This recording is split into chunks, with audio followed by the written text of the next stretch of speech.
화면에서 젊은 사람이 큰 병에 걸리는 걸 볼 때마다 저하고는 상관없는 일이라고 생각했어요.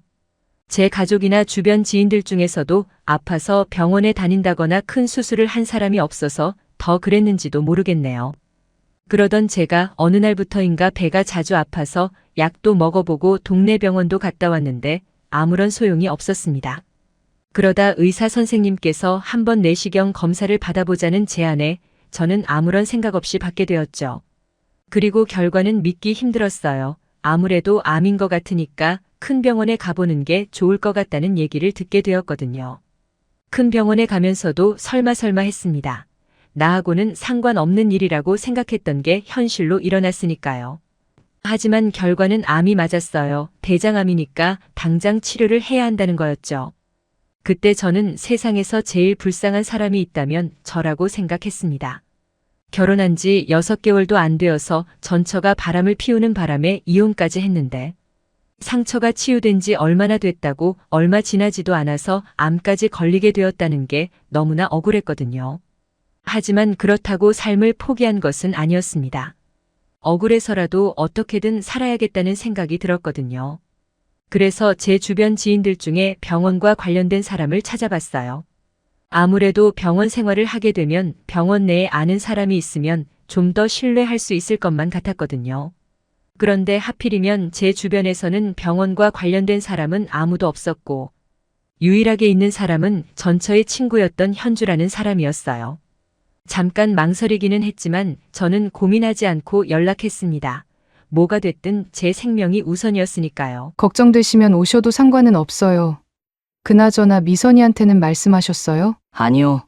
이제는 저하고 상관없는 사람인데요. 뭘 연락도 하고 싶지 않네요. 그럼 제가 선생님한테 얘기해 놓을 테니까 시간 잡히면 알려드릴게요. 고마워요, 현주 씨. 전처의 친구다 보니까 전처에 관련된 얘기가 나올 것 같았어요.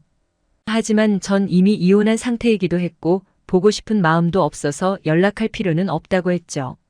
하지만 서로 친구이다 보니까 현주 씨가 전처한테 얘기를 했던 것 같아요. 왜냐하면 제가 병원에 갔다 온 지 얼마 안 되었을 때 전처한테서 연락이 왔거든요. 그러나 얘기했듯이 저는 전처하고 좋게 끝내지 못한 상태라 원래라면 화를 내면 끊었어야 했는데 그러지를 못했습니다. 아마 그때는 심적으로나 정신적으로 힘들어서 그랬던 것 같은데 그래도 오랜만에 연락하니까 왠지 반갑기는 하더라고요. 마치 처음 연애했던 시절로 돌아간 듯 과거 안 좋았던 이야기는 쏙 빼놓은 채 이야기를 이어가던 중에 전처가 먼저 자신에 대한 근황을 이야기했어요. 아무래도 저 대신 다른 남자를 선택하며 이혼을 한 거다 보니까 제가 먼저 이야기를 꺼내지 못한다고 생각했던 것 같은데 전처의 생각은 틀리지 않았었죠. 저 역시 궁금하기는 해도 굳이 또다시 열고 싶지 않은 판도라 상자 같은 기분이라서 물어보고 싶지 않았거든요. 가장 행복해야 할 때도 나보다 그놈이 좋다고 나갔던 전처인데 내가 이런 상태에서 아직도 그놈을 만나고 있다고 하면 기분이 별로 안 좋을 것 같아서였어요. 가장 피해를 입은 건 전데 저 빼고 행복하게 사는 건 불공평하게 느껴졌거든요. 하지만 전처는 그놈하고 오래전에 이미 끝냈다고 했습니다. 저와 이혼 후 그놈하고 새로운 인생을 살면 행복할 거라고 생각했던 전처였지만 생각보다 행복하지 않았다고 했어요. 아무래도 저와 비교하게 되면서 새로운 사랑에 빠진 거긴 하지만 막상 저를 정리하고 나니까 그 다음부터는 그놈의 단점이 보이기 시작하면서 그걸로 자주 다투게 되었던 거였죠. 그렇게 일찍 끝냈으면 연락이라도 하지 그랬어. 나도 연락을 해볼까 했는데 내가 바람 피워서 이혼한 거다 보니까 안 받아줄 것 같아서 안 했지. 솔직히 화는 났지. 그런데 미워도 자기를 계속 생각했었어. 그래서 더 힘들기는 했지만 그래도 연락했으면 혹시 모르잖아? 오빠는 진짜 착하네.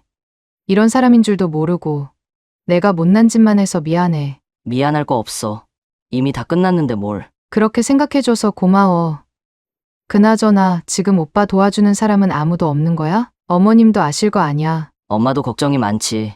마음 같아서는 내 옆에 있어주고 싶어 하시는데 알겠지만 누군가는 돈을 벌어야 하니까 자주 연락만 하고 있는 중이야. 그럼 내가 가서 도와줄까? 어느새 마음이 녹아버린 저는 전처의 도움을 거부하지 않았습니다.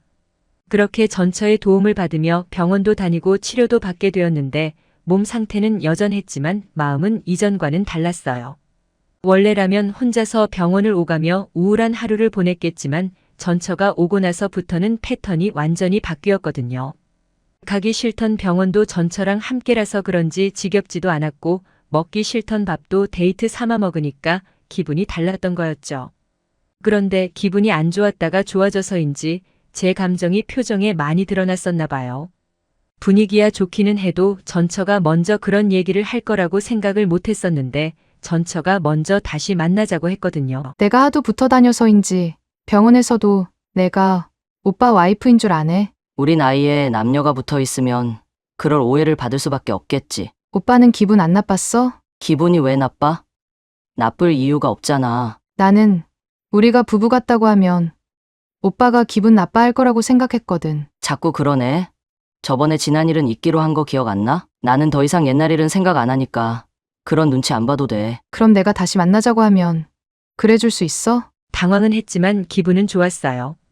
어쩌면 꼬여버린 제 인생을 다시 되돌릴 수 있을 것 같은 기분이 들었거든요.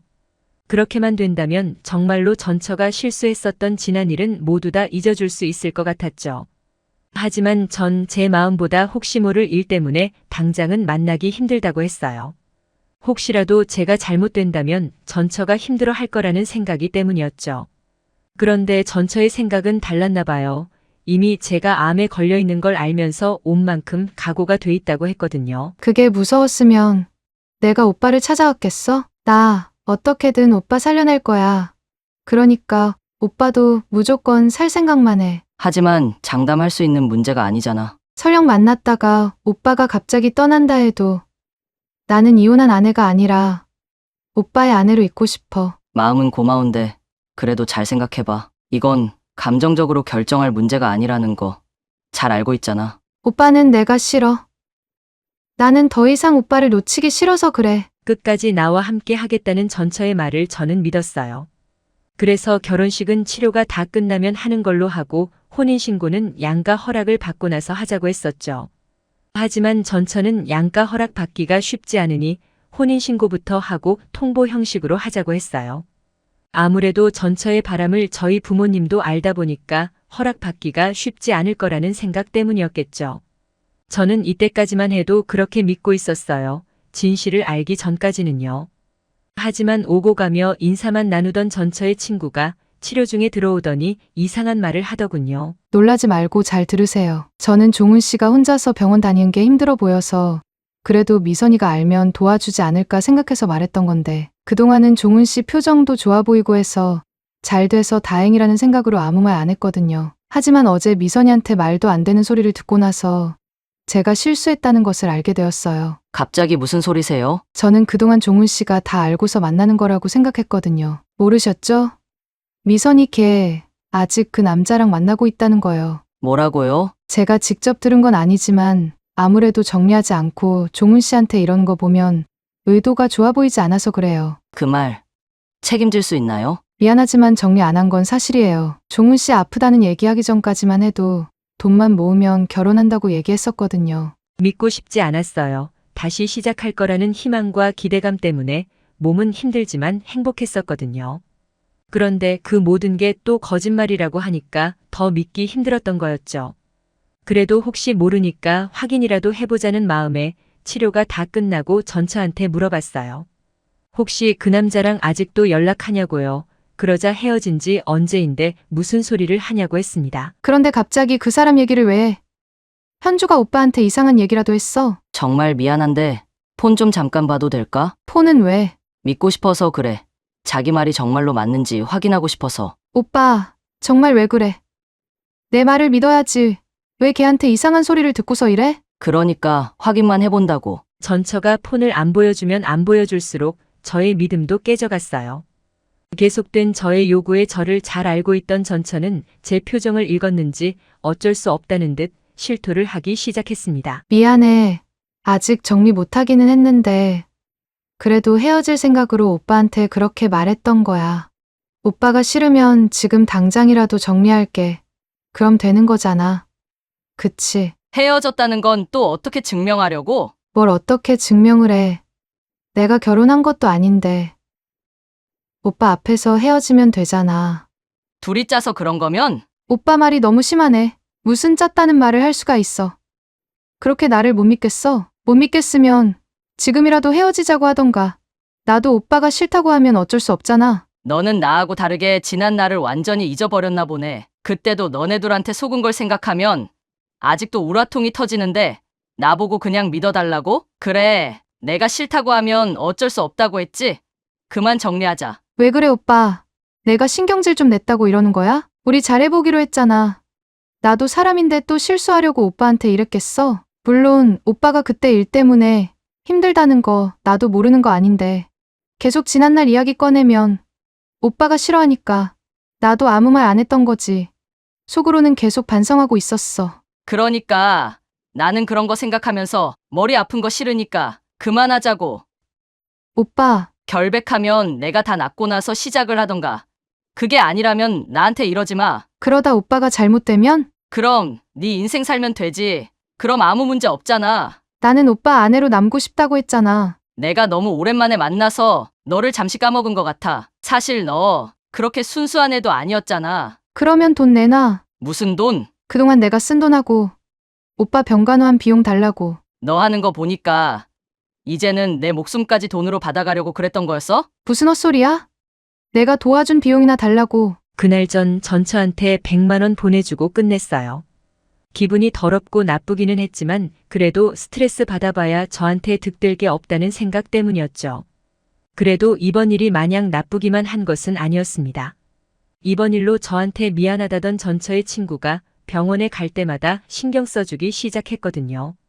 덕분에 아는 간호사님도 많이 생기게 되었고 그중에 좋은 분도 알게 되면서 새로운 연애도 할 수가 있었어요.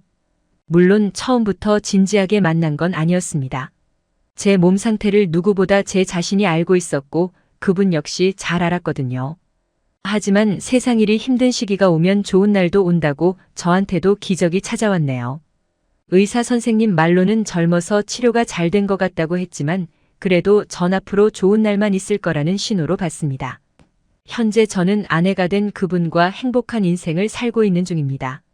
가끔씩 암이 재발했다는 TV를 볼 때마다 움찔하는 게 있긴 하는데 그래도 아내가 간호사니까 걱정은 덜 되네요. 아참 전처에 대한 자세한 이야기는 듣지 못했지만 돈이 없어서 그런 건지 아직도 그놈하고 결혼은 못했다고만 들었네요.